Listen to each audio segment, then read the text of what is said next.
Hello student, welcome to इधर उधर success classes.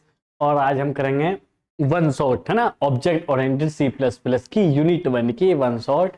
सब कुछ पढ़ने वाले हैं जो इस यूनिट में होगा, कुछ भी नहीं छोड़ने वाले हैं। और जो इंपॉर्टेंट क्वेश्चन मैंने आपको पहले दिए थे वे भी इसमें कवर हो जाएंगे, कुछ भी नहीं छोड़ने वाला है, इवन एक्स्ट्रा ही मिलेगा। और लगभग 1 घंटे में आपका सब काम खत्म हो जाएगा। ठीक है, आपको सिर्फ यूनिट ध्यान से देखनी है और ऐसा नहीं कि बीच में छोड़ के चलेगा, पूरी एक बार में देख लो।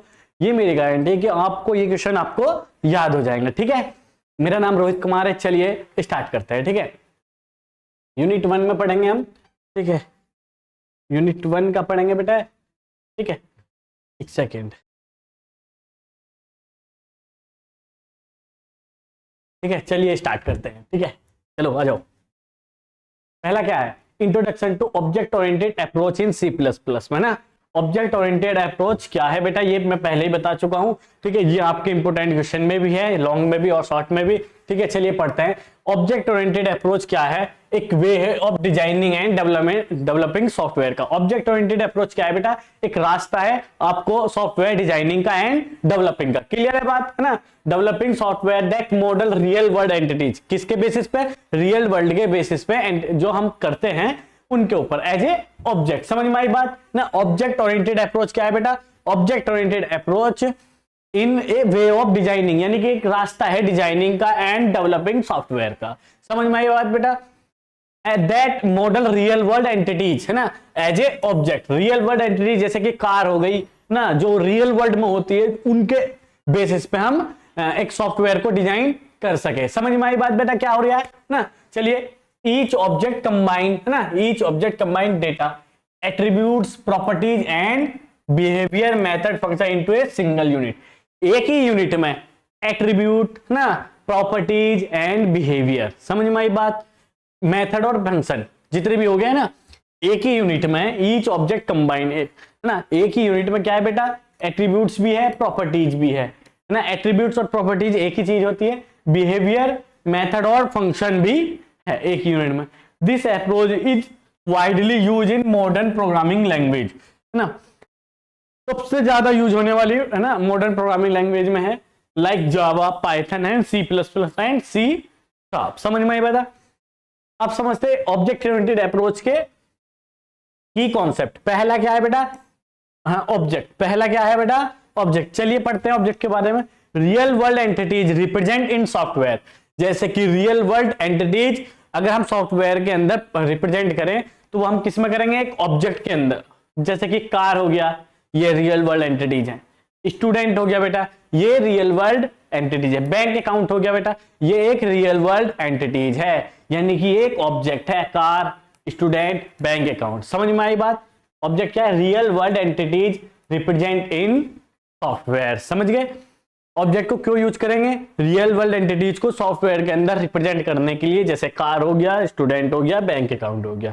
कंटेन्स डाटा, ये क्या करेगा, डेटा को कंटेन्स करेगा। एट्रीब्यूट लाइक कलर, बैलेंस, है ना, एट्रीब्यूट्स कवर करेगा। And behaviour, method like start, एक मेथड का नाम होगा लाइक डिपॉजिट। समझ में आई बात बेटा, क्या हुआ, है ना। ये क्या है, ऑब्जेक्ट्स है। फिर आता है की कॉन्सेप्ट, सेकंड वाला है क्या, क्लासेस। क्लासेस ब्लूप्रिंट और template use to create object. Object बनाने के लिए, है ना, क्या यूज करेंगे बेटा हम, है ना, यूज टू क्रिएट ऑब्जेक्ट, है ना।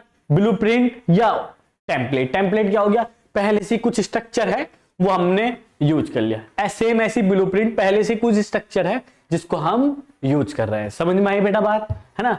इनहेरिटेंस, बात समझते हैं हम, इनहेरिटेंस, है ना।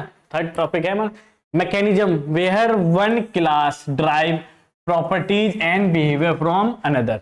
मान लो इनहेरिटेंस क्या हो गया बेटा, एक पेरेंट क्लास से डेटा, है ना, पेरेंट क्लास से डेटा चाइल्ड क्लास में लाने को इनहेरिट बोलते हैं। वही चीज है इनहेरिटेंस। मैकेनिज्म एक मैकेनिज्म है where one class drive properties and behaviour from another, यानी कि एक क्लास की प्रॉपर्टीज हम किसी अदर क्लास में यूज करना चाहें तो हमको क्या करना पड़ेगा, इनहेरिट। यही इनहेरिटेंस है। समझ में आई बात बेटा, यही क्या है, इनहेरिटेंस। एग्जांपल, एक स्पोर्ट कार है, इनहेरिट फ्रॉम कार। एक कार तो बड़ा हो गया, कार तो स्विफ्ट भी कार है, नैनो भी कार है ना। एक कार तो पूरी कैटेगरी हो गई, उसमें से कौन सी कार आपने उठाई, है ना, मान लो स्पोर्ट्स कार होगी, एक नॉर्मल कार होगी, समझ में ये बात बेटा, तो उठाई तो कार से ही ना, है ना, मैंने मेन कौन सी होगी, कार, कार में से कौन सी उठाई, स्पोर्ट्स कार अलग होगी, नॉर्मल कार अलग होगी, समझ में आया, समझ में आया, है ना। अब आते हैं पॉलीमर, मैं इस इनहेरिटेंस का बता दूं, इसके 5 टाइप होते हैं, वो भी हम ना नेक्स्ट यूनिट में पूरी पढ़ेंगे, इसमें सिर्फ इंट्रोडक्शन वाला पार्ट है, समझते बेटा। पॉलीमॉर्फिज्म क्या है बेटा, polymorphism ability object take different form, एक ऑब्जेक्ट के अंदर, है ना, एक इतनी एबिलिटी है कि वो डिफरेंट रोल निभा सके, है ना, एक ऑब्जेक्ट के अंदर इतनी एबिलिटी है कि वो डिफरेंट रोल निभा सके। जैसे कि मुझे ले लो, आप यहाँ पर स्टूडेंट हो, मैं एमटेक कर रहा हूँ, वहां स्टूडेंट हो गए, या मैं कुछ और करूंगा या कुछ और कोर्स कर रहा हूँ, वहां में स्टूडेंट हो गया, घर जाकर बेटा हो गया, है ना, समझ गया, किसी का भाई हो गया, हूं तो एक ही, डिफरेंट रोल अदा कर रहे हैं, ठीक है, समझ में आई। एबिलिटी क्या है, डिफरेंट फॉर्म, वही चीज क्या है, polymer ability of object to take different form, समझ गए, एक ऑब्जेक्ट के एक से ज्यादा फॉर्म है, वही क्या है, polymorph. Example, a method draw work differently circle rectangle, समझ में आई बात, आ जाओ।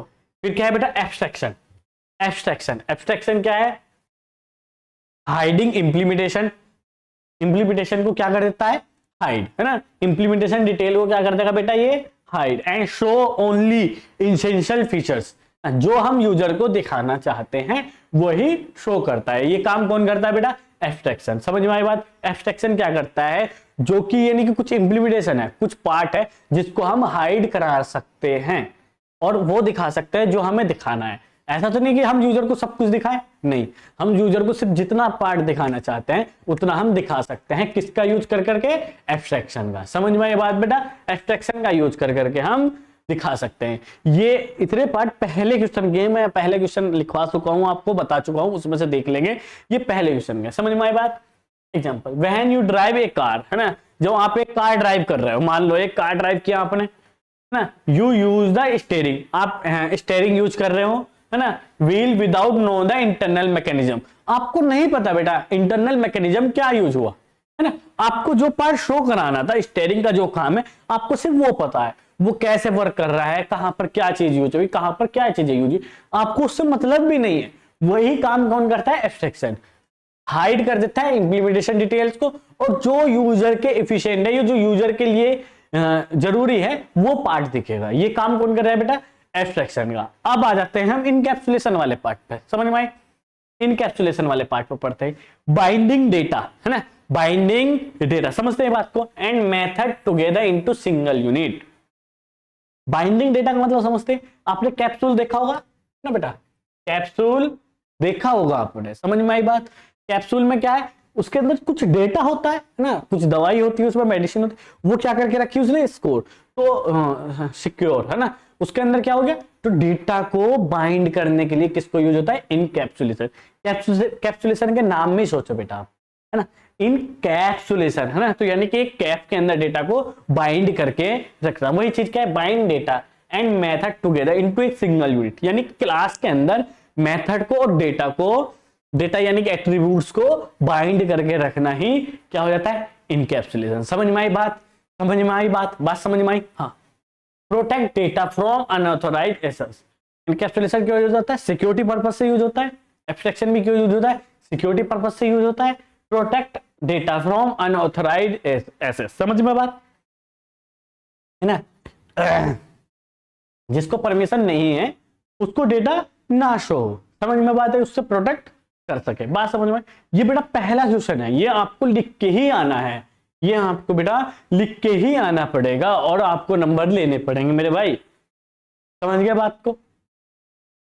देखो अगर आपको ये थोड़ा छोटा पड़ जाए तो आप शायद इसका एक एग्जांपल लिख लो, वो मैं नेक्स्ट यूनिट में आपको मिलेगा, क्योंकि इसमें इंट्रोडक्शन वाला पार्ट था, यहां मैं नहीं दे रहा हूं, आपका मन करे। इनहेरिटेंस का भी आपको मिल जाएगा अकॉर्डिंग, ठीक है। पॉलीमॉर्फिज्म के भी टाइप्स हैं, वो भी लिख दो। पॉलीमॉर्फिज्म में 2 टाइप है, स्टैटिक और डायनेमिक, या मेथड ओवरलोडिंग और या मेथड ओवरराइडिंग, कुछ भी बोल सकते हैं, समझ में बात है।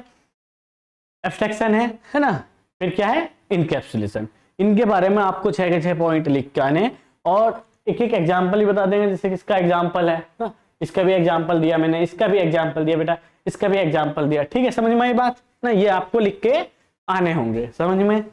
चलिए, कंस्ट्रक्टर, जैसे कि मैं बताया हूं 2 नंबर के क्वेश्चन में आपको कंस्ट्रक्टर बता चुका हूं कि आ सकता है।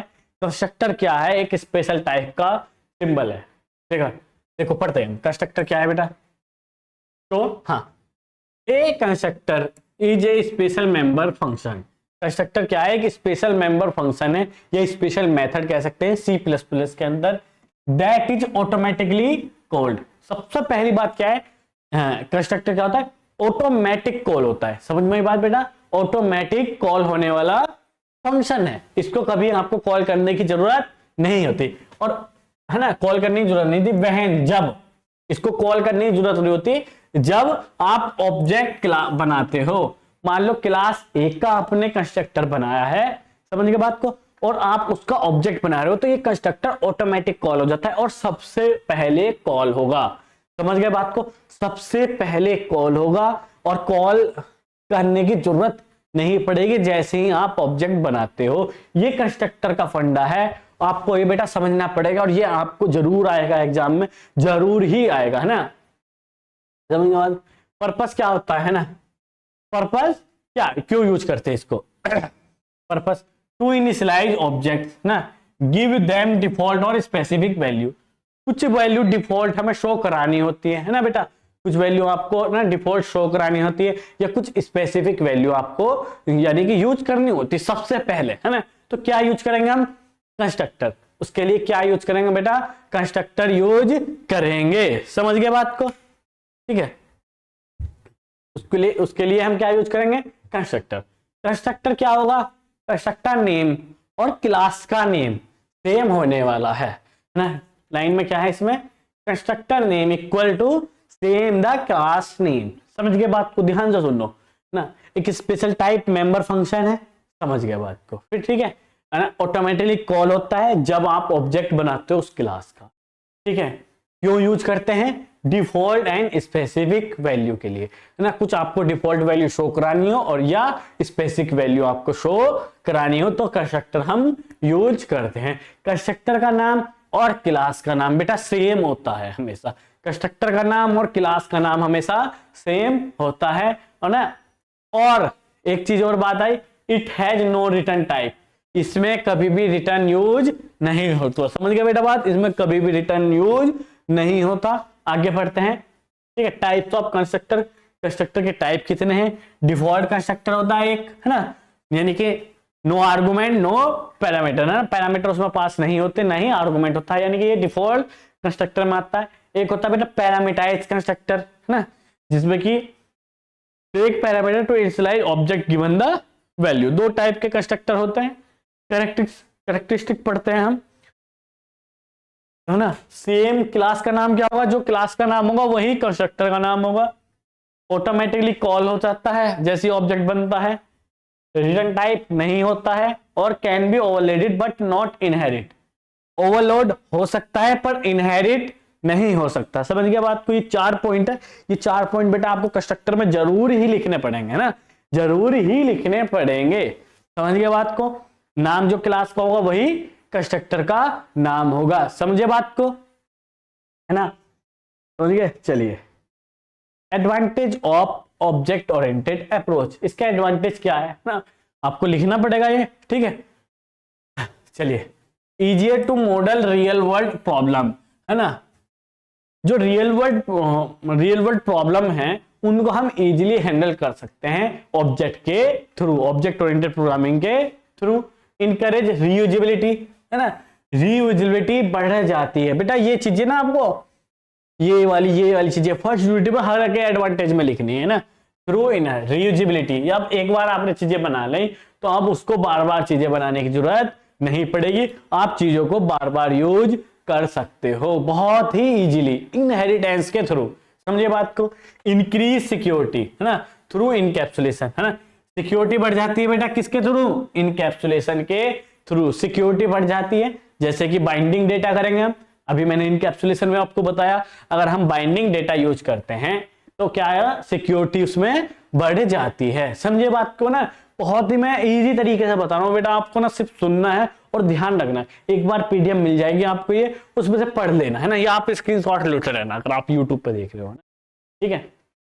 Make software more flexible and maintainable, flexible होगा और मेंटेन करना इजी होगा। अगर आप ऑब्जेक्ट ओरिएंटेड प्रोग्रामिंग यूज कर रहे हो तो क्या होगा बेटा, फ्लेक्सिबल तो होगा ही होगा और मेंटेन करना इजी होगा। उसका रीजन क्या है, इजी का, भाई आपने एक क्लास अलग बना दी, एक क्लास अलग बना दी, है ना। जैसे स्कूल कॉलेज में अगर हम जाते हैं तो सभी बच्चे अगर एक जगह बैठ जाए तो कंफ्यूजन आएगा नहीं आएगा, है ना। अगर हम क्लास अलग बना दे, भाई बीटेक फर्स्ट ईयर इधर, सेकंड ईयर इधर, बीसीए इधर, है ना, मैकेनिकल इधर, समझ गए बात को।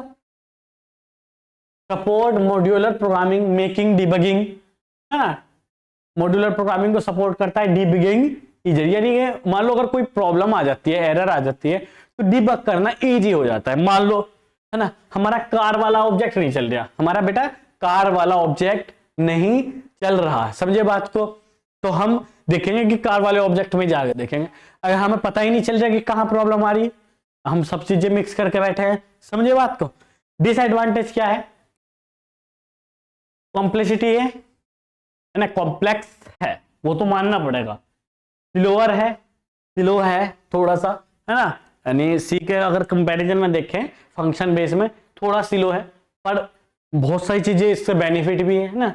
लार्जर प्रोग्राम साइज है ना, प्रोग्राम का साइज हमारा बढ़ जाता है बेटा, ये चीजें लिख के आनी है और वो 6 टाइप्स भी लिख के आने हैं, और जो मैंने फर्स्ट डेफिनेशन बताई थी वो चीज भी आपको लिख के आनी है। ये क्वेश्चन आपका जरूर ही मिलेगा बेटा, मिल ही जाएगा आपको, समझे बात को, है ना। चलिए आगे चलते हैं। कोड, यहाँ पर कोड लिखने की जरूरत नहीं है, नीड क्यों नहीं है, क्योंकि सिर्फ वो इंट्रोडक्शन पूछ रहे हैं, आप कितने ही कोडिंग लिख पाते हो, है ना। Class, object, inheritance, polymorphism, abstraction, encapsulation, ना इनके सबके नहीं लिखते। अब थ्योरी लिखोगे यहाँ पर आगे के यूनिट में, अगर वो मैंने करा रखी है, जहां जहां कोडिंग आएगी मैं वहां बता दूंगा कि आपको यहाँ लिखनी पड़ेगी, समझे बात को। चलिए आगे चलते हैं ना। क्वेश्चन है रिव्यू ऑफ सी है, थोड़ा सा सी का रिव्यू पढ़ते हैं, क्योंकि सी प्लस प्लस क्यों यूज करें हम वो हमें पता होना चाहिए।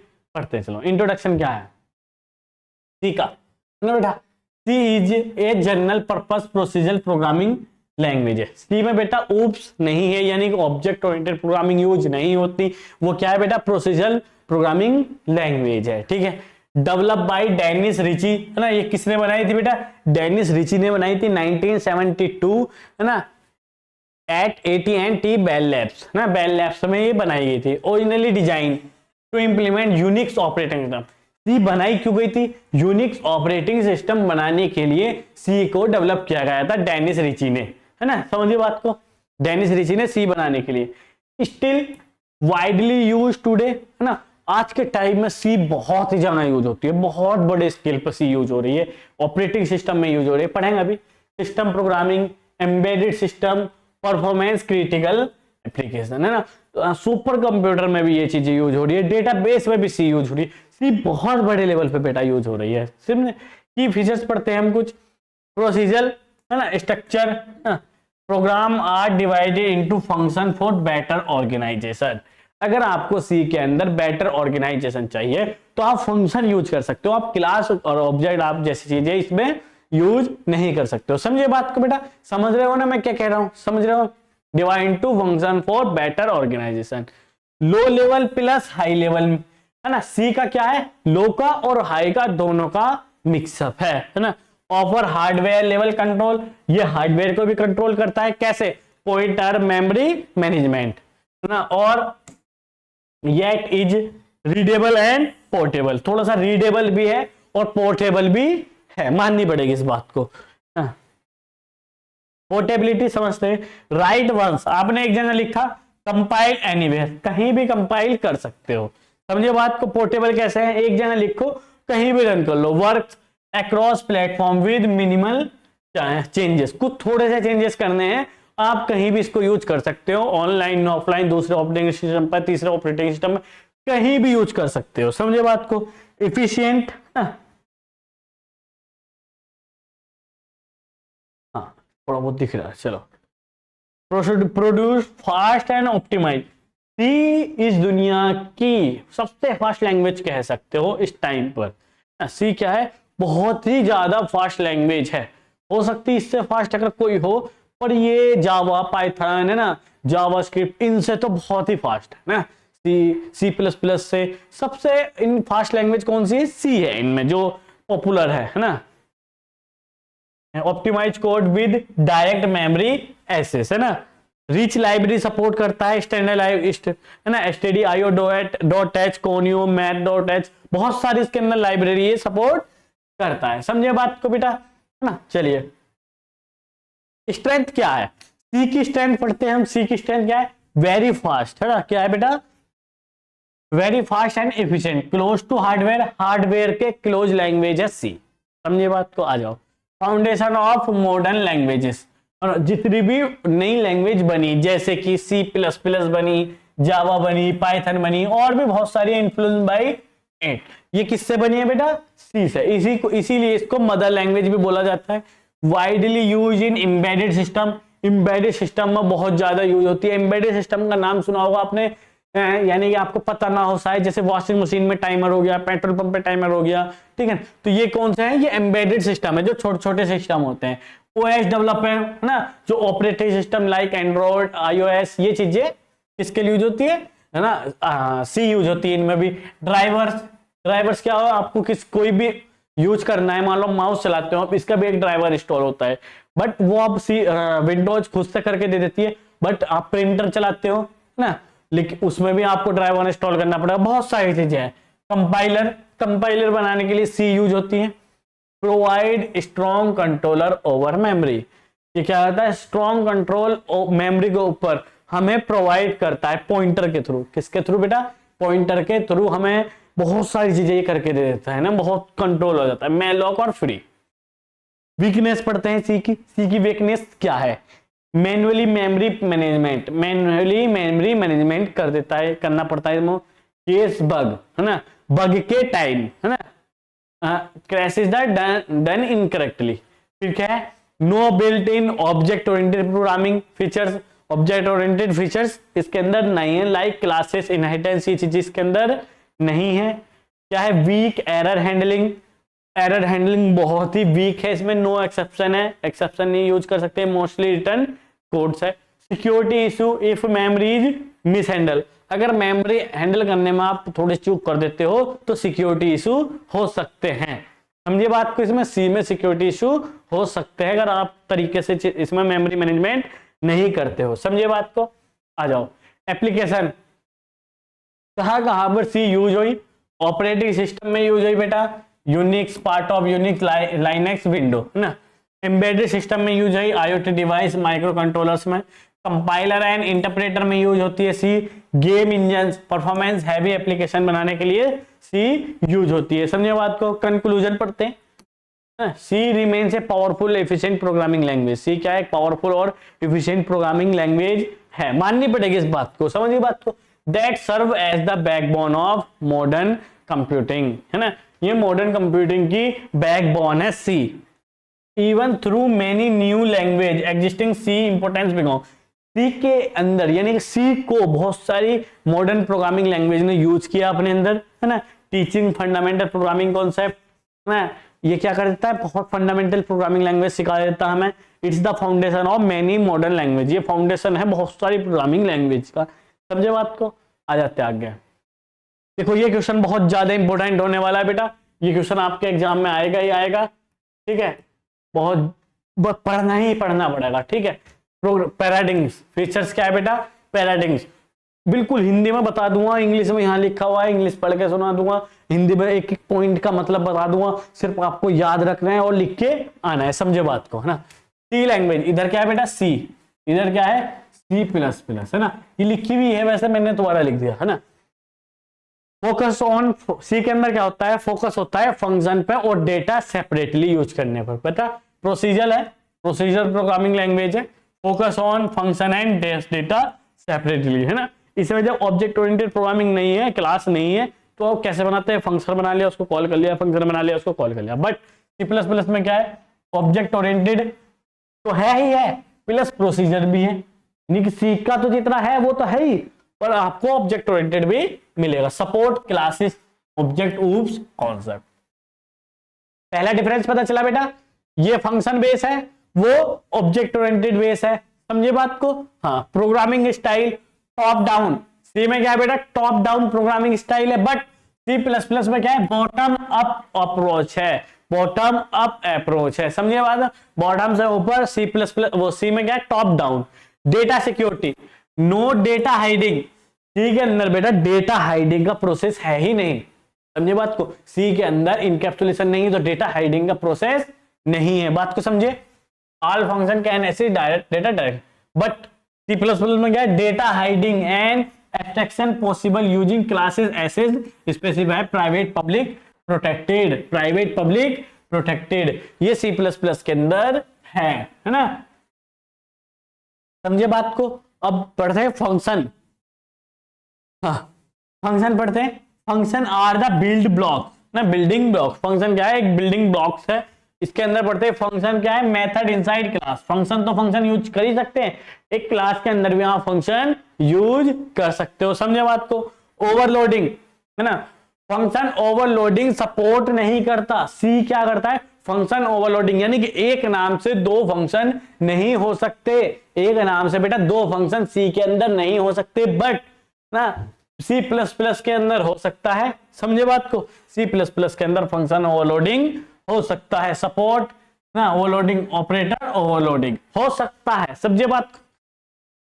इनहेरिटेंस, इनहेरिटेंस सपोर्ट करता ही नहीं सी, ये है ही नहीं इनहेरिटेंस, तो support classes and inherit properties other classes, यानी सी प्लस प्लस में क्या लिखेंगे, सपोर्ट इनहेरिटेंस, समझिए बात को।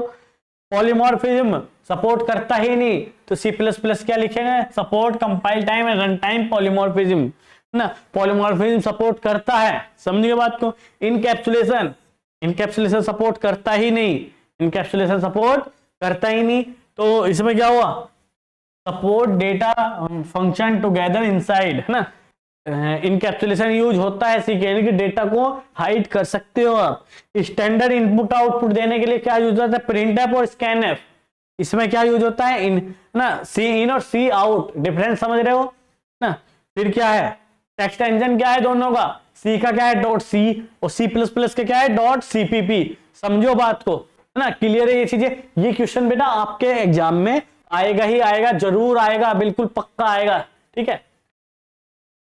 हाँ, एक बार फिर से बता दूं है ना, पहले सी फंक्शन बेस है, C plus plus object oriented programming, C में टॉप डाउन है, सी प्लस प्लस में बॉटम अप है, सी में डेटा हाइडिंग है ही नहीं, सी प्लस प्लस सपोर्ट करता है। सी फंक्शन बेस है, बिल्डिंग ब्लॉक्स है, और C plus plus function plus inside class भी है। ओवरलोडिंग सी सपोर्ट नहीं करता, यानी कि एक नाम के दो फंक्शन नहीं हो सकते, सी प्लस प्लस में हो सकते हैं। इनहेरिटेंस सी सपोर्ट नहीं करता, सी प्लस प्लस करता है। पॉलीमॉर्फिज्म सी सपोर्ट नहीं करता, ये करता है। पॉलीमॉर्फिज्म सी सपोर्ट नहीं करता, ये करता है सी प्लस प्लस। इनकैप्सुलेशन सी सपोर्ट नहीं करता, सी प्लस प्लस करता है ना। स्टैंडर्ड इनपुट आउटपुट के लिए प्रिंट और स्कैनफ यूज होता है, इसमें सी इन और सी आउट यूज होता है, इसमें डॉट सी, यहाँ डॉट सीपीपी, समझे बात को है ना। एक सेकंड,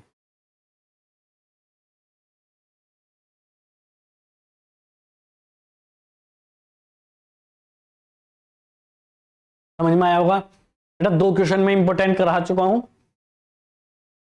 दो क्वेश्चन में इंपोर्टेंट करा चुका हूं, आपको ध्यान से सुनना और पढ़ो इनको, ज्यादा डिफरेंस नहीं है बेटा, कुछ ऐसा चीजें नहीं है जो, और मैं थोड़ा तेज इसलिए पढ़ा रहा हूँ बेटा, बहुत ज्यादा सिलेबस है, फिर आप कहोगे कि टाइम ज्यादा ले लिया, 2 घंटे सी पहली यूनिट में होगा, मैं उस हिसाब से पढ़ा रहा हूँ कि आपको दिमाग में आ जाए, थोड़ा स्लो करके सुन लेना, ठीक है। अगर आपको थोड़ा ऐसा लगे कि थोड़ा स्लो करके सुन लो, वरना मैं स्लो कर दूंगा, अगर आप बताओगे ये पहली यूनिट डलेगी और मुझे थोड़ा सा बता देना आपको कि स्लो कर दो भैया, मैं स्लो कर दूंगा, कोई दिक्कत नहीं है, ठीक है। पर ऐसा कुछ नहीं कि जो मैं बता ना रहा हूँ, 2-2 3-3 बार मैं रिवाइज करा रहा हूँ, ठीक है। और अच्छा लगे तो रोहित जरूर लिखना कमेंट में, रोहित लिखते रहना, बहुत सारा लिखते रहना, रोहित भैया, ठीक है। चलिए, ये क्या है, basic of C plus plus है, सी प्लस प्लस के थोड़ा बेसिक के बारे में पढ़ लेंगे और बहुत फास्टली पढ़ेंगे, ठीक है, बहुत ही फास्टली पढ़ेंगे। क्यों, क्योंकि ये सिलेबस का पार्ट थोड़ा सा नहीं है।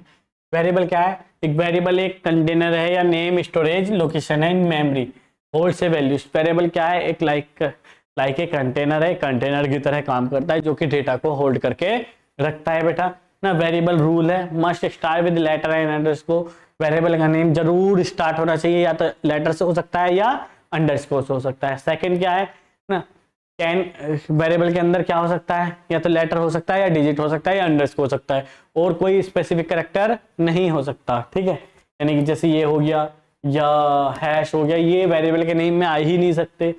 Can not use reserve keyword, reserve keyword हम यूज नहीं कर सकते, जैसे इंट हो गया, वाइल हो गया, etc। ये सेंसिटिव है, यानी कि कैपिटल और स्मॉल में डिफरेंस होगा, ये वेरिएबल है, ठीक है। टाइप्स ऑफ वेरिएबल है, लोकल वेरिएबल, ठीक है। डिक्लेयर इनसाइड ए फंक्शन, एक फंक्शन के अंदर जो वेरिएबल बनता है उसको लोकल वेरिएबल बोलते हैं। ग्लोबल वेरिएबल डिक्लेयर आउटसाइड, एक फंक्शन के बाहर जो फंक्शन बनता है उसको ग्लोबल वेरिएबल बोलते हैं। Static variable retain the value across function call, function call करने के बाद जो वैल्यू रिटेन होती है वो स्टैटिक वेरिएबल में होती है। Constant variable const can not change after initialisation, initialisation के बाद आप चेंज नहीं कर सकते, वो कॉन्स्ट वेरिएबल है। Reference variable provide alias another variable, जैसे कि पॉइंटर यानी किसी और अदर वेरिएबल का डेटा को स्टोर करके रखना रेफरेंस वेरिएबल हो गया। समझे बात को, है ना। ये वेरिएबल टाइप्स ऑफ वेरिएबल है। Basic data type, data type के बारे में पढ़ते हैं। इंट है पहला डेटा टाइप, यानी कि जो नंबर को ही स्टोर करके रखता है बेटा, जो नंबर को स्टोर करके रखता है वो कौन सा हो गया, इंटीजर, यानी कि 4 बाइट में। स्टोर होल नंबर, यानी कि कंप्लीट नंबर को स्टोर करेगा। फ्लोट क्या करेगा बेटा, पाई, जैसे कि यानी कि पॉइंट वाली वैल्यू को स्टोर करके रखेगा 3.14। ये साइज क्या है 4 बाइट। स्टोर डेसिमल नंबर को स्टोर करेगा फ्लोट। डबल क्या करेगा बेटा, double g equal to 9.81, 8 byte को स्टोर करेगा, है ना। Decimal number double precision, clear है। कैर, कैर क्या है, कैर ग्रेड ए, है ना। 1 बाइट स्टोर है सिंगल कैरेक्टर, ठीक है। एक सिंगल कैरेक्टर को स्टोर करने के लिए आप क्या यूज करेंगे बेटा, कैरेक्टर यूज करेंगे, ठीक है। Boolean, Boolean, bool is ready equal to true. अगर बुलियन यूज करना है आपको, है ना, तो यानी कि बाइनरी यूज करने के लिए बुलियन, ट्रू और फॉल्स को ये कितने साइज लेगा, 1 bite. Store true or false बेटा। वॉइड क्या है, यूज इन फंक्शन, ये फंक्शन के अंदर यूज होता है वॉइड, है ना। साइज इसका कुछ होता है, नील होता है ना। Represent no value, no value को ये रिप्रेजेंट करता है। ड्राइव डेटा टाइप, जैसे कि एरे हो गया ना बेटा। एरे क्या होता है, ड्राइव डेटा टाइप्स है, यानी कि डेटा में से डेटा टाइप्स को यूज करके दूसरे डेटा टाइप बने। पॉइंटर है ना। एरे क्या है, collection of element same type, यानी सेम टाइप के कलेक्शन को एरे बोल दिया गया है। इंट नंबर 5, इंट नंबर, ये क्या होगा बेटा, साइज होगा एरे का, यानी कि इस एरे के अंदर क्या हो सकते हैं, साइज। ये क्या है, नेम है साइज एरे का। ये क्या है, इंट है, ठीक है बेटा। समझे बात को। Pointers store the memory address of another variable, समझे बात को। पॉइंटर मतलब एक मेमोरी एड्रेस को स्टोर करके रखता है, किसी अदर वेरिएबल के मेमोरी एड्रेस को स्टोर करके रखता है, कौन करता है, पॉइंटर। अब देखो इंट एक्स, कहीं तो सेव होगा एक्स, हाँ होगा। इन पॉइंटर पी एन एक्स, यानी कि एक्स का एड्रेस स्टोर है पी के पास। ऐसी फंक्शन है return data type and contain text parameter. Return data type function क्या है, डेटा टाइप को रिटर्न करेगा और पैरामीटर को लेगा। समझ गए बात को, ठीक है। यूजर डिफाइन डेटा टाइप्स, जो यूजर डिफाइन करता है। स्ट्रक्ट है, क्लास है, नाम है। Group different data type together, है ना, यानी कि डिफरेंट डेटा टाइप्स एक साथ वो स्ट्रक्चर के अंदर आ सकते हैं। स्ट्रक्चर सी में यूज होता था, अब यूज नहीं होता। क्लास है like structure but obs features, है ना। इनकैप्सुलेशन इट हैज एक्स्ट्रा, ये क्लास के अंदर यूज होता है। Enum define a set of name integer constant, इनके अंदर आपको डेटा टाइप डिफाइन करने की जरूरत नहीं होती, खुद से डिफाइन कर सकते हैं। इंटीजर, फ्लोट, कुछ भी कर सकते हो, ठीक है। टाइप मॉडिफायर, टाइप मॉडिफायर कहाँ यूज होते हैं समझते हैं। Modifier adjust the size, modifier क्या कर सकता है, साइज को एडजस्ट कर सकता है और बिहेवियर ऑफ डेटा टाइप्स के बदल सकता है, समझे। साइन, अनसाइंड, शॉर्ट, लॉन्ग, 4 है। Sign, unsigned, short, long. Unsigned क्या है, अगर मान लो आप एज लिखा, आपने क्या लिखा बेटा, इंट एज। अब इस वेरिएबल के अंदर नेगेटिव और पॉजिटिव दोनों वैल्यू आ सकती हैं, समझे बात को। इस वेरिएबल के अंदर नेगेटिव और पॉजिटिव दोनों ही वैल्यू आ सकती है, हाँ आ सकती है। बट अगर मैं इसके अंदर क्या लिख दूं, अनसाइंड इंट, अगर मैं लिख दूं अनसाइंड इंट, है ना, अनसाइंड इंट अगर मैं लिख दूं तो बेटा अब निगेटिव वैल्यू इसके अंदर नहीं आ सकती। देखो अगर मैं लिख दूं अनसाइंड, ये एस स्मॉल ही है,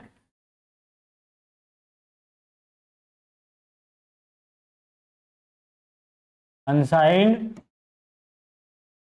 इंड ए इक्वल टू 25। अब मैं इसके अंदर माइनस वैल्यू नहीं ले सकता, समझे बात को, है ना।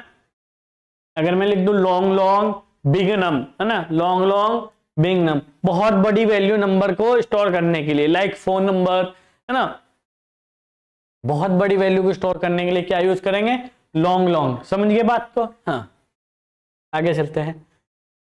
टाइप्स ऑफ ऑपरेटर, हाँ types of operator in C plus plus, arithmetic operator जिसमें plus minus multiply divide use होता है, मॉडुलस यूज होता है, रिलेशनल ऑपरेटर में डबल इक्वल, है ना, equal to, not equal, greater than, less than, greater than equal, less than equal, ये use होते हैं ऑपरेटर में।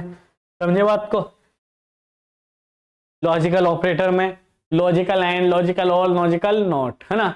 Assignment operator use to assign variable, assign data, assign subtract, design multiple design, assign divide into module, assign, assign ये आता है किसके अंदर आते हैं, असाइनमेंट ऑपरेटर के अंदर। बिटवाइज ऑपरेटर एंड बिटवाइज ना, और bitwise, XOR bitwise, not, left shift और राइट शिफ्ट। हाँ इंक्रीमेंट और डिक्रीमेंट, प्री इंक्रीमेंट में पहले ऐड होगा फिर वैल्यू यूज होगी, पोस्ट इंक्रीमेंट में पहले वैल्यू प्रिंट होगी फिर यूज होगी, प्री डिक्रीमेंट में पहले वैल्यू घटेगी फिर यूज होगी, पोस्ट इंक्रीमेंट में पहले वैल्यू यूज होगी फिर उसके बाद घटेगी, है ना। आ जाते कंडीशनल, टर्नरी, कंडीशनल ऑपरेटर बोल दो या टर्नरी ऑपरेटर बोल दो। एक कंडीशन आएगी, अगर वो कंडीशन ट्रू है तो यानी कि क्वेश्चन मार्क के बाद वाला पार्ट चलेगा, ठीक है। ये क्वेश्चन मार्क है बेटा, ये क्या है, क्वेश्चन मार्क है, क्वेश्चन मार्क के बाद वाला पार्ट चलेगा, वरना सेमी कॉलन के बाद वाला पार्ट चलेगा। समझ गए बात को। ये इफ एल्स की तरह काम करता है, ठीक है। अब देखते हैं कंडीशनल स्टेटमेंट। कंडीशनल स्टेटमेंट क्या है, are used to make decision in your program based on whether a condition is true or false, then main types are. If statement के बारे में पढ़ते हैं। Execute a block of code, condition is true. अगर block एक block के अंदर आपने कुछ दिया ना, कंडीशन ट्रू है तो उस कोड, जो ब्लॉक ऑफ कोड है वो रन करेगा। इफ एल्स क्या है, execute one block, if condition is true, है ना, अगर कंडीशन ट्रू है तो पहला वाला ब्लॉक चलेगा जो आपने दे रखा है, otherwise execute another block, otherwise दूसरा ब्लॉक चलेगा। इफ एल्स में क्या है, लेटर वाले में use for multiple condition, multiple condition के लिए लेजर यूज करेंगे, लेटर, है ना। स्विच स्टेटमेंट क्या है, best when you need compare a variable again multiple constant value. समझ गए बात को। बेस्ट जब you need a compare a variable, एक वेरिएबल को कंपेयर करना है again multiple constant value, multiple constant value को यूज करना है एक वेरिएबल के साथ, तो आप क्या यूज करेंगे बेटा, स्विच, ठीक है। फिर क्या है, नेस्टेड इफ एल्स के अंदर इफ एल्स। चलिए, ओहो ये डिलीट नहीं किया था क्या, चलिए। इफ स्टेटमेंट क्या है, ये एग्जांपल के तौर पर दिखा रखे बेटा एक एक करके। If run code if the condition is true, अगर कंडीशन ट्रू है, देखो hash include iostream using name space, बेटा ये थोड़ा बेसिक है, आपको चीजें सब समझ में आएगी जब ये पता हो, है ना। ये हैश इंक्लूड, है ना, इनपुट आउटपुट स्ट्रीम जो आप यूज करोगे, है ना, तो ये दो लाइन आपको हमेशा ही लिखनी पड़ेगी। आप जब भी कोड लिखोगे बेटा ये दो लाइनें हमेशा लिखनी पड़ेगी। फिर आपको कोडिंग नहीं आती तो ये दो लाइनें रख लेना, ये आपको यूज करनी पड़ेगी। फिर उसके बाद क्या आता है, इंट मेन ना, नॉर्मल प्रोग्रामिंग मेन फंक्शन क्यों यूज करते हैं, ताकि हमारे कंपाइलर को पता हो कि कहां से ट्रांसलेट करना स्टार्ट करना है। समझे बात को। उसके अंदर एक वेरिएबल डिक्लेयर किया इंट एज, है ना, int age is equal to 18, यानी कि एज को आपने क्या पास कर दिया, 18। इफ एज अगर ग्रेटर देन 18 हुई, ये कौन सा ऑपरेटर बेटा, greater than equal, age greater than equal हुई 18 से, तो क्या चलेगा, यू आर एन अडल्ट, यानी कि ये ब्लॉक ऑफ कोड चलेगा। अगर नहीं हुई तो कुछ नहीं चलेगा, समझ गए, ब्लैंक आएगा। समझे बात को। अब आता है if else statement. If else statement क्या है, runs one block if true another if else. अगर एक ब्लॉक ट्रू है ना, तो वो चलेगा, वरना फॉल्स है, दूसरा वाला चलेगा। देखो दो लाइन इसमें भी ये कॉमन है बेटा, है ना, hash include input output stream using namespace STD. जो हम इनपुट आउटपुट देते हैं वो किसकी वजह देते हैं, पहली वाली लाइन के हैश इंक्लूड आईओ स्ट्रीम, ये प्री प्रोसेसर डायरेक्टरी है, ठीक है। Using namespace STD, clear है बात को, ये लिखना पड़ेगा आपको। इंट मेन, इंट एज, आपने क्या पास कर दिया, एक वेरिएबल को इंट एज इजिकल टू 16 पास कर दिया, कोई बड़ी बात नहीं, कर सकते हो ना। इफ एज ग्रेटर देन 18 ना। अभी तक बेटा 2 क्वेश्चन ऐसे बताए जो आपको बिल्कुल ही याद करने हैं, ये मैं रिवीजन करा रहा हूं, है ना। बहुत अच्छे मार्क्स लाने हैं जिन बच्चों को उनका पार्ट चल रहा है, बाकी उसके नीचे भी थोड़ा सा पार्ट आपके लिए भी है जो सिर्फ पास होने के लिए आए हैं, ठीक है। जो सिर्फ पास होने के लिए मेरे पास आए हैं उनके पास भी थोड़ा सा कंटेंट है, मैं आपको दे चुका हूं, आप जिनको पास होना है वो स्किप कर सकते हैं थोड़ा सा, ठीक है, ठीक है। चलो, int age equal to 16, if age, है ना, अगर 18 से ज्यादा है, अगर एज 18 से ज्यादा है तो you are an adult print हो, यानी कि सी आउट के अंदर you are an adult, else क्या प्रिंट हो, यू आर माइनर। अब क्या प्रिंट होगा बेटा, इफ के अंदर कंडीशन जो दे रखी है वो कंडीशन ट्रू है या फॉल्स है, वो कंडीशन ट्रू है। क्या एज 18 से ज्यादा है, नहीं, वो 16 है, तो क्या प्रिंट होगा, यू आर माइनर। समझे बात को, क्या प्रिंट होगा बेटा, यू आर माइनर। ये कुछ कोड आपको पता होना चाहिए बेटा, जब यहाँ पे इनहेरिटेंस के कोड प्रिंट कर पाओगे, है ना। आ जाओ, इफ एल्स यानी कि कंडीशन, यानी कि मल्टीप्लाई, ग्रेड ए है, बी है, सी है, जितनी भी। यूजिंग नेम स्पेस, 2 लाइन आपको पता है, मेन आपको लिखना है, मेन आपने यहाँ ओपन किया, यहाँ क्लोज कर दिया, ये वाला पार्ट भी लिखना है। अब स्कोर क्या दे दिया बेटा आपने, 85, इंट स्कोर 85। अगर स्कोर 90 से ज्यादा हुआ तो यानी कि ये वाला ब्लॉक चलेगा यहाँ से यहाँ तक का, ठीक है। अगर ये ज्यादा 90 से ज्यादा हुआ तो ये चलेगा, 75 से ज्यादा हुआ ये चलेगा, वरना क्या चलेगा, ये। जब वो 85 है, 90 से ज्यादा है, नहीं, तो ये वाला पार्ट चलेगा ही नहीं बेटा। अब आ जाते हैं दूसरे वाले पार्ट में चेक करने के लिए। 85 75 से ज्यादा है, हाँ है, तो पार्ट कौन सा चलेगा, ओनली ग्रेड बी। क्या प्रिंट होगा इसका answer, grade B, GRADE, grade क्या होगी, बी प्रिंट होगी। समझे बात को, ग्रेड बी। वरना अगर ग्रेड ये कुछ और होता तो ग्रेड सी चल जाता। समझ गया बात में, है ना, दम है बात में। स्विच स्टेटमेंट बात पढ़ेंगे अब जब हम, switch statement. Grade 4 checking one variable against many value, यानी कि एक वेरिएबल के साथ बहुत सारी वैल्यू के साथ आप चेक कर सकते हो। मान लो हैश इंक्लूड, अब बेटा आपको लिखना ही पड़ेगा, यूजिंग नेम स्पेस एसटीडी बेटा आपको लिखना ही पड़ेगा, है ना। ये मैंने बता दिया है कि आपको अभी थोड़ी देर पहले बताया था कि क्यों लिखते हैं। अगर आपको सी आउट सी इन लेना है तो आपको आईओ स्ट्रीम देना पड़ेगा, आपको स्ट्रिंग के साथ काम करना है तो यूजिंग नेम स्पेस एसटीडी लिखना पड़ेगा। दोनों वही करते हैं, बिना इनपुट आउटपुट के काम ही नहीं हो सकता। इंट मेन फंक्शन लिखा आपने, मेन फंक्शन यहाँ पर क्लोज है ना, ये बात को समझो, कहाँ पर क्लोज है, ये उधर की साइड से बनाता हूँ कि कौन सी चीजें कहाँ क्लोज है, मजा भी आएगा। हाँ, देखो ये वाला कहाँ पर क्लोज है, यहाँ पर, ये वाला ब्रैकेट, बाकी सब इसके अंदर हो रहा है, ठीक है। मान लो इंट डे, एक वेरिएबल लिया आपने डे नाम का, ठीक है, उसके अंदर क्या लिखा, इंट, उसको पास कर दिया वैल्यू 3। अब आपने स्विच केस के अंदर डाला, स्विच केस में क्या पास कर दिया बेटा, यहाँ डे, डे के पास क्या आएगा 3, तो केस 1 चला। अगर ये वैल्यू 1 होती तो केस 1 चलता, ये वैल्यू 2 होती तो केस 2 चलता, ये वैल्यू 3 होती तो केस 3 चलेगा, ठीक है। अगर मान लो ये कुछ और होती तो क्या पार्ट चलता, डिफॉल्ट, क्या पार्ट चलता फिर, डिफॉल्ट ना। सी आउट प्रिंट किया आपने, Monday endl break, endl new line के लिए प्रिंट करते हैं, ब्रेक, ब्रेक क्यों यूज करें, ताकि इसके आगे का पार्ट ना चले, जितना चल चुका है वहीं रुके, अब आगे का पार्ट ना चले, ठीक है। क्योंकि अगर केस 2 है, देखो ये कॉलन है, cout Tuesday endl break, case 3 है ना, सी आउट वेडनेसडे ब्रेक, जो भी पार्ट ट्रू होगा वही पार्ट चलेगा। ये स्विच का कहना है, ठीक है। नेस्टेड इफ एल्स, इफ के अंदर इफ यूज करते हैं तो नेस्टेड इफ एल्स है, समझे बात को। अब बात आती है लूपिंग की, है ना। कुछ बच्चे ये कह रहे थे, जब मैंने यहाँ डेमो लेक्चर डाले थे तो कह रहे थे कि आपने लूप बहुत तेजी से पढ़ा दिया। भाई ये सी का काम था, समझ गए बात, ये सी का पार्ट था, इसलिए तेज पढ़ाया था, क्योंकि हमारा सिलेबस कुछ और है, हमारा सिलेबस ये नहीं है। अभी भी ये 1 शॉट में मैं पढ़ा रहा हूँ, ठीक है, थोड़ा ओवरव्यू दे रहा हूँ, है ना। लगभग एक लेक्चर में खत्म कर दूंगा, 2 क्वेश्चन में आपको दे चुका हूँ, जो आने वाले हैं उसी से ही रिलेटेड बनेंगे, ऐसा नहीं कि कुछ का कुछ बन गया, समझ गए बात को। आइए, लूपिंग स्टेटमेंट ना, व्हाइल लूप होता है, डू व्हाइल होता है, फॉर लूप होता है, 3 टाइप के लूप होते हैं, ठीक है। कंडीशन, व्हाइल लूप कब यूज करेंगे, while the condition is check first. While loop में क्या होता है, कंडीशन पहले चेक होती है फिर एग्जीक्यूट होता है। इफ ट्रू, अगर कंडीशन ट्रू होती तो लूप के अंदर जाएगा, वरना नहीं, लूप बॉडी एग्जीक्यूट होगी वरना नहीं। इफ आफ्टर एग्जीक्यूशन, एग्जीक्यूशन के बाद कंडीशन इज चेक अगेन, एक बार यानी कि एग्जीक्यूशन हो चुकी तो फिर कंडीशन दोबारा से चेक होगी, अगर कंडीशन दोबारा ट्रू होती है तो फिर एग्जीक्यूशन होगी, अगर फिर से कंडीशन चेक होगी ट्रू तो फिर एग्जीक्यूशन, फिर कंडीशन ट्रू, जब तक फॉल्स नहीं होती एग्जीक्यूशन चलता रहता है। The loop continue until the condition becomes a fail, जब तक कंडीशन फॉल्स नहीं होती जब तक ये रन करता रहेगा। समझे बात को?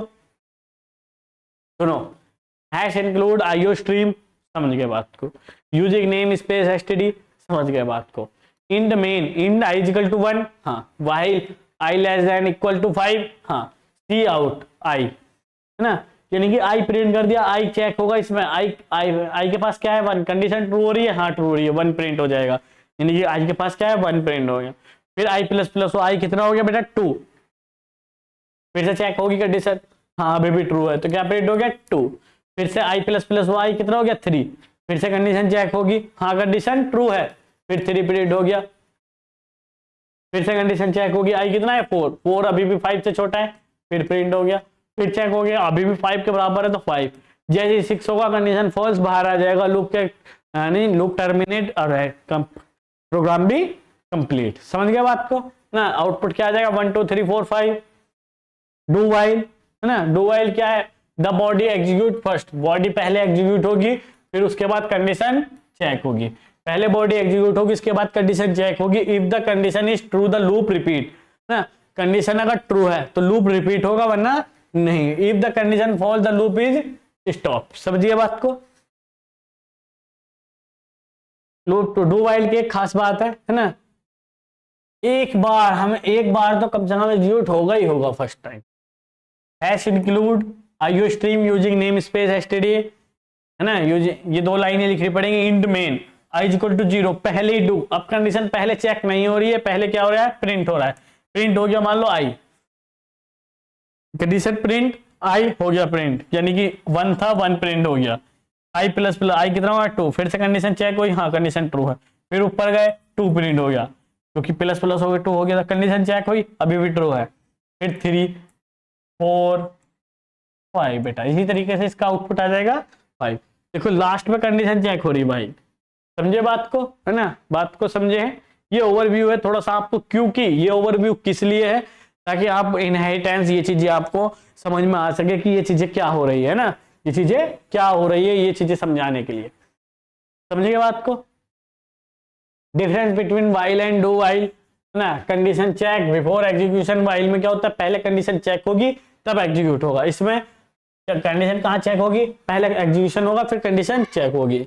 मिनिमम एग्जीक्यूशन, वाइल लूप 0 भी हो सकता है, मान लो लूप ना चले, पर डू वाइल एक बार तो चलेगा ही चलेगा। हाँ, सिंटैक्स एंड, इसमें सेमीकोलन आफ्टर वाइल, है ना, नो सेमीकोलन आफ्टर वाइल के बाद कोई सेमीकोलन नहीं होता, बट इसमें होता है। समझे बात को?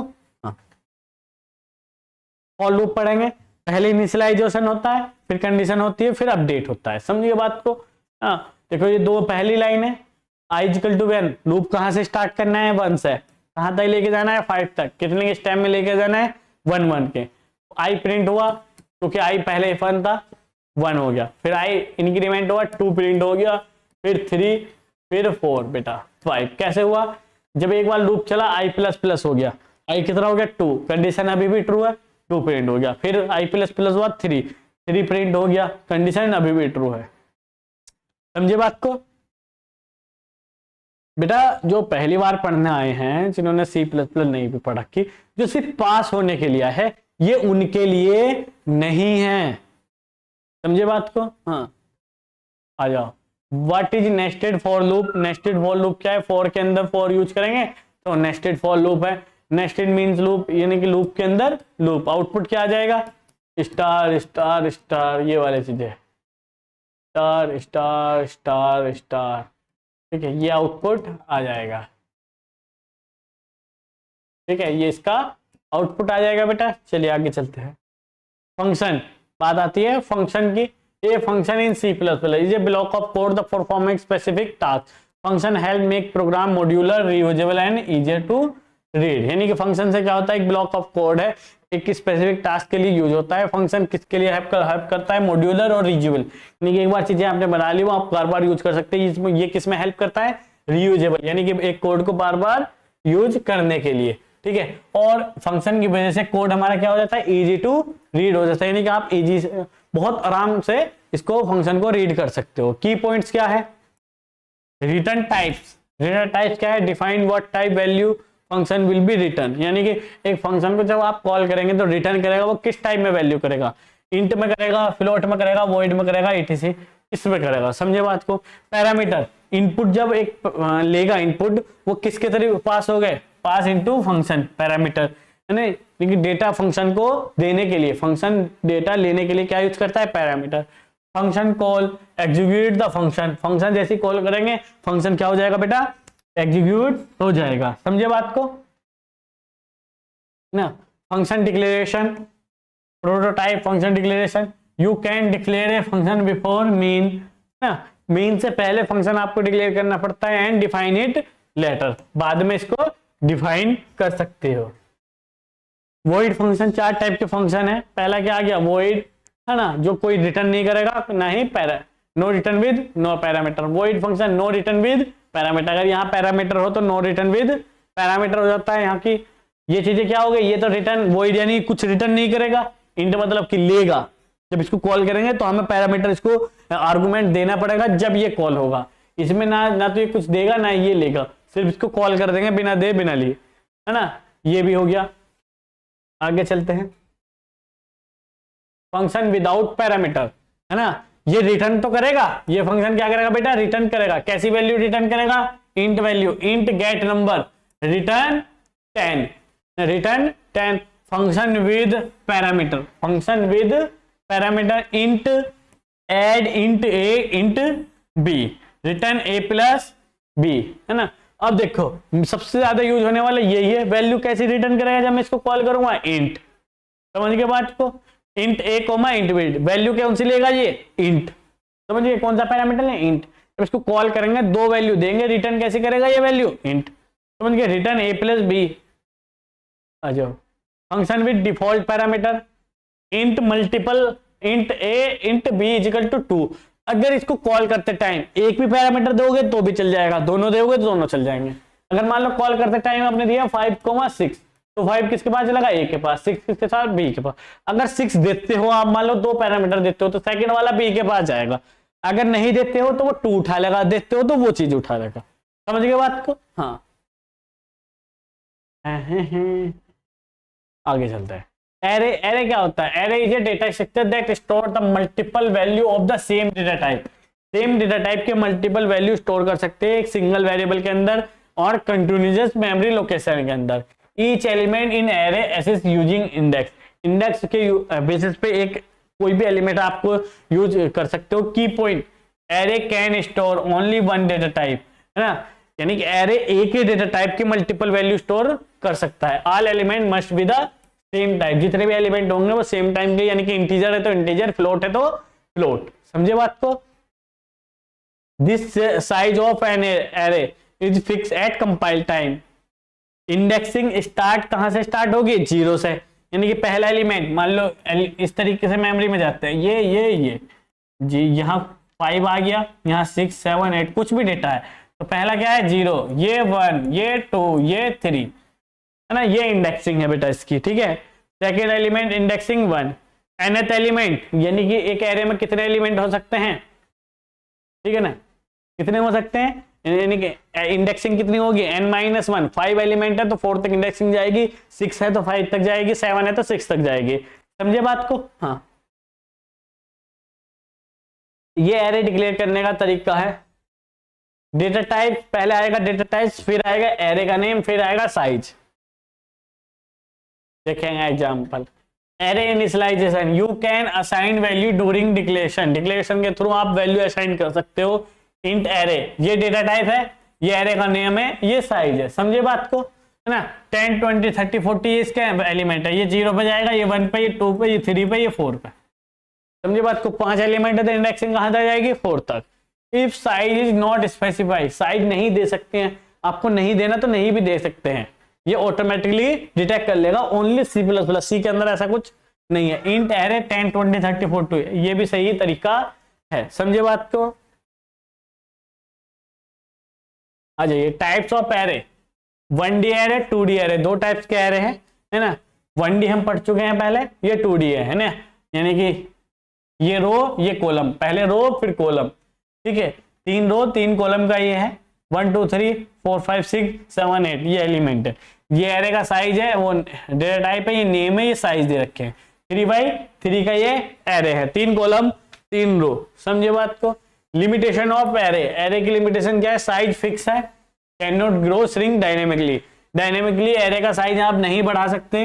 If size is too large and fewer element are store memory wasted, अगर मान लो आपने साइज बहुत ज्यादा डिक्लेयर कर दिया, आप एलिमेंट नहीं डाल रहे हो, है ना, तो क्या होगा बेटा, उससे मेमोरी वेस्ट होगी। If size is too small, if size is too small, बहुत छोटा देते हो तो insufficient storage lead to error, फिर एरर आएगी। आपने साइज बहुत कम दे दिया, एलिमेंट ज्यादा डालना चाह रहे हो तो एरर आएगी, समझे बात को। हाँ, एरे का एग्जांपल है ना, 2 लाइनें आपको इंपॉर्टेंट है, हैक्स इंक्लूड आईओ स्ट्रीम, ये लिखनी पड़ेगी। यूजिंग नेम स्पेस एसटीडी, ये आपको लिखना ही पड़ेगा। बात आती है इंट मेन की, fix size array, int array 5 10 20 30 40 50, count array element endl. और int i equal to 0 i less than 5 i plus plus, ये एक लूप चलाया। अब आप क्या कर रहे हो बेटा, प्रिंट करा रहे हो एरे आई की वैल्यू क्या है 0, एरे 0 की वैल्यू उठ आएगी, यानी कि 10 10 आउटपुट आ जाएगा एक बार जब लूप चलेगा। फिर आई प्लस प्लस होगा, आई कितना हो जाएगा 1, फिर एरे 1, एरे 1 पे क्या आएगा 20, ये 0 पे है, ये 1 पे, ये 2 पे, 3 पे, ये 4 पे, 1 पे क्या आ जाएगा बेटा 20, फिर आई प्लस प्लस होगा, आई कितना हो जाएगा 2 पे क्या है 30, फिर आई प्लस प्लस होगा, आई कितना है 40, तो फिर क्या आ जाएगा, हाँ 40 प्रिंट हो जाएगा, फिर 50, फिर लूप टर्मिनेट। समझ में बात आई, हाँ समझे बात को, आगे चलते हैं। ये 2D का है ना, ये एरे का डिक्लेयर कर रखा है। हाँ, सबसे पहले ना देखो यहाँ क्या आएगा 0, यहाँ 1, 0 1 पे क्या है 1। अब देखो बात आती है कैसे, 1 2 3 4 5 6 8 9, पहले क्या पड़ जाएगी रो, ठीक है, यानी कि 0 रो 1 रो 2 रो, 0 कॉलम 1 कॉलम 2 कॉलम, यानी कि इसका एड्रेस क्या है 0, पहले रो गिनी जाएगी फिर, यानी कि 0 0, अगर 0 0 प्रिंट होता है बेटा तो क्या प्रिंट होगा 1। अगर यहाँ आई की वैल्यू 0 आई, फिर जे की वैल्यू भी 0 आई, तो 0 0 पे क्या प्रिंट हो जाएगा बेटा 1। फिर आई इंक्रीज होगा, जे वहीं रहे, वो आई वहीं रहेगा, जे 1, तो यानी कि 0 1, 0 1 पे क्या है 2, फिर क्या प्रिंट होगा बेटा 2, फिर ऐसी 0 2, क्योंकि जे बढ़ेगा ना, जे इंक्रीज होगा तो 0 1 2, 0 1 2 क्या प्रिंट हो जाएगा 0 रो 2 कॉलम, यानी कि 3, फिर जे टर्मिनेट हो जाएगा, आई कितना हो जाएगा बेटा 1, आई 1 जे 0 1 0, यानी कि 4 आउटपुट आ जाएगा, ठीक है, फिर 1 1, यानी कि 1 1 5 आ जाएगा, ठीक है, फिर 1 2 1 2, यानी कि 6 आ जाएगा। ये इसमें बॉक्सिंग में चल रही है ये कहानी ना, फिर इंक्रीज होगा, ये क्या हो जाएगा 2 2 0 2 0, यानी कि 7 प्रिंट हो जाएगा, 2 1 8 आ जाएगा, 2 2 9 आ जाएगा। समझे बात को ना, बात को समझे, ये 2D मैट्रिक्स प्रिंट हो गई, ठीक है। हाँ कहां पर थे हम, आगे चलते हैं। प्रोग्राम प्रोडक्ट्स, ये वाला पार्ट पढ़ते हैं बेटा, ये वाला पार्ट पढ़ेंगे हम। 3 क्वेश्चन बताए थे मैंने, एक क्वेश्चन मैंने बताया था ऑब्जेक्ट ओरिएंटेड, एक ये बताया था और एक ये वाला बता रहा हूं, ठीक है, क्लियर है बात को। हाँ, programming paradigms in C plus plus is multi paradigms language, है ना। सी प्लस प्लस क्या है, मल्टी पैराडाइम्स लैंग्वेज है। ये किसको सपोर्ट करती है, प्रोसीजर को भी सपोर्ट करती है, जैसे सी करती है ना। फंक्शनल डीकंपोजिशन, फंक्शनल डीकंपोजिशन को भी सपोर्ट करती है, डेटा डीकंपोजिशन को भी सपोर्ट करती है, यानी कि स्ट्रक्चर के रूप में। फिर क्या है, ऑब्जेक्ट ओरिएंटेड को भी सपोर्ट करती है और जेनरिक को भी सपोर्ट करती है। ये पार्ट अगर पैराडाइम्स के बारे में आते हैं, प्रोग्रामिंग पैराडाइम्स के, तो आपको लिखना है फंक्शनल डीकंपोजिशन, यानी कि प्रोसीजर, यानी कि जैसे सी यूज होती है। फिर डेटा डीकंपोजिशन, यानी कि स्ट्रक्चर, यानी कि डेटा को बार बार टुकड़ों में तोड़ करके। ऑब्जेक्ट ओरिएंटेड प्रोग्रामिंग के रूप में भी प्रोग्रामिंग पैराडाइम्स है। इवन जेनरिक प्रोग्रामिंग में भी सी प्लस प्लस यूज होती है टेम्पलेट्स के रूप में। चलिए आगे पढ़ते हैं। फंक्शनल डीकंपोजिशन, पहला वाला पढ़ते हैं। Functional decomposition, functional decomposition in C plus plus. Focus किस पे होता है फंक्शनल डिकम्पोजिशन में? Break down problem into smaller function. बेटा डिकम्पोजिशन में क्या होता है, एक बड़ी प्रॉब्लम को ब्रेक कर लेते हैं किसमें, एक फंक्शन के रूप में, स्मॉलर फंक्शन के रूप में। Use in procedural programming like C style, है ना। इसमें क्या एग्जांपल बना के दिखाओगे बेटा? एग्जांपल कैसे बना के दिखाओगे? फंक्शन बना के दिखाओगे ना। इसमें क्या करोगे बेटा? फंक्शन बना के दिखाना है, जैसे सी में बनते थे ना। मैं एक एग्जांपल लिख दूं अगर आप कहो तो, hash include iostream dot H, है ना, यूजिंग नेम, ये जी है, using namespace STD space C है ये बेटा, स्पेस एसटीडी ना। आपने एक फंक्शन बना लिया वॉइड राज, इसको आपने दे दिया सी आउट, ये कर्ली ब्रैकेट्स ओपन है, सी आउट हेलो। अब आपने बनाया इंट मेन,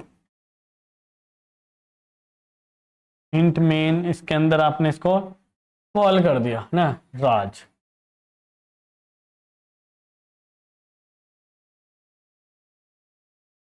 रिटर्न 0, ये ब्रैकेट बंद। समझे बात को? ये एक फंक्शन हो गया इसके अंदर का, यानी कि डिकम्पोजिशन को तोड़ लिया। फिर क्या ये यार फंक्शन तो था चलो कोई बात नहीं, ठीक है। ये एक फंक्शन है बेटा, hash include iostream using namespace STD. एक आपने फंक्शन बना लिया, जो फंक्शन बना रहे हो बिना क्लास के, तो वो क्या हो गया? डेटा, वो फंक्शनल डिकम्पोजिशन, यानी कि एक पार्ट को, एक प्रोग्राम को आपने एक फंक्शन के रूप में छोटे छोटे पार्ट में तोड़ लिया, वो क्या होता है? Function decomposition. समझिए बात को? Functional decomposition in C plus plus. आ जाओ डेटा डिकम्पोजिशन, बात आती है अब डेटा डिकम्पोजिशन की। 4 पार्ट है बेटा, चारों में से चारों के साथ साथ एक साथ भी आ सकते हैं और टुकड़ों में भी आ सकता है। Focus break down problem into data structure, ये क्या कह रहा है? फोकस क्या है? Break down into problem into data structure.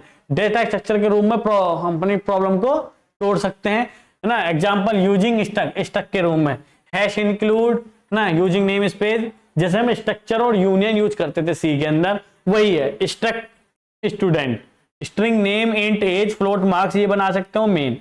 अब आपने स्टूडेंट S1 क्या किया बेटा? स्टूडेंट S1, इसका स्टूडेंट का हमने एक तरीके से ऑब्जेक्ट बना लिया, ठीक है। स्टूडेंट का हमने एक तरीके से ऑब्जेक्ट बना लिया S1। एलाइस चला जाएगा, नेम के पास 20 चला जाएगा, एज के पास 8.5 मार्क्स चले जाएंगे इसके बाद। अब आप सी आउट में S1 डॉट नेम प्रिंट करोगे तो नेम आ जाएगा Alice, is S1 dot age 20 print हो जाएगा, फिर ईयर ओल्ड विद मार्क्स, यानी कि जो मार्क्स है 8.5 प्रिंट हो जाएंगे। समझे बात को? ये बेटा डेटा डिकम्पोजिशन है, इसको ये क्या है बेटा? डेटा डिकम्पोजिशन का पार्ट है। लिखना पड़ेगा, याद करना पड़ेगा, आएगा। समझे बात को? ऑब्जेक्ट ओरिएंटेड पैराडिग्म्स, है ना। ऑब्जेक्ट ओरिएंटेड में आपको बता चुका हूं, combine data and function into one unit, यानी क्लास। जो हम क्लास से पढ़ेंगे, जो मेन यही है ऑब्जेक्ट ओरिएंटेड। ऑब्जेक्ट बनाएंगे, क्लास बनाएंगे, वो आपको बना के दिखानी है, यानी कि वो ऑब्जेक्ट ओरिएंटेड पैराडिग्म से आती है ना। जैसे कि मान लो एग्जांपल है इसका, कभी हो नहीं है, ठीक है। मान लो कि मैं दिखा देता हूं आपको, हैश आईओ स्ट्रीम, हो कहाँ क्या कर रहे हैं? Hash include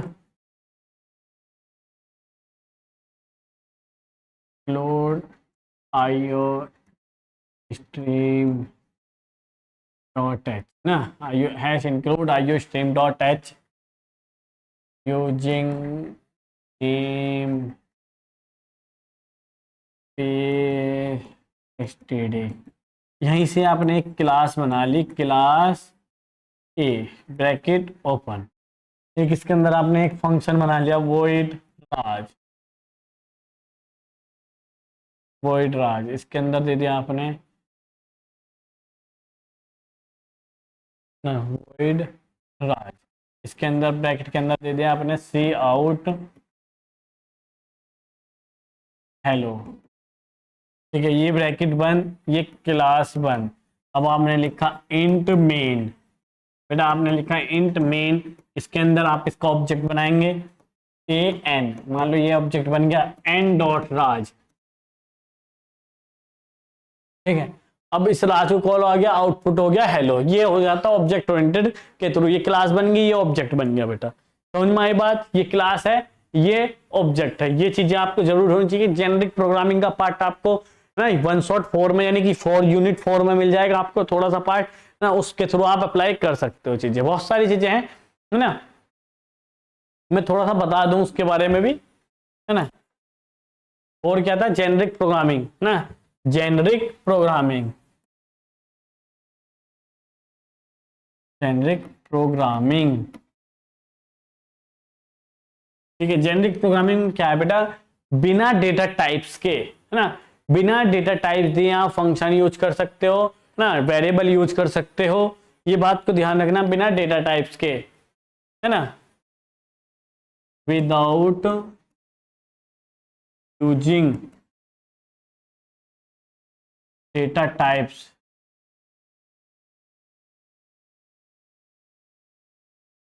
data types you use variables and function with the help of template function।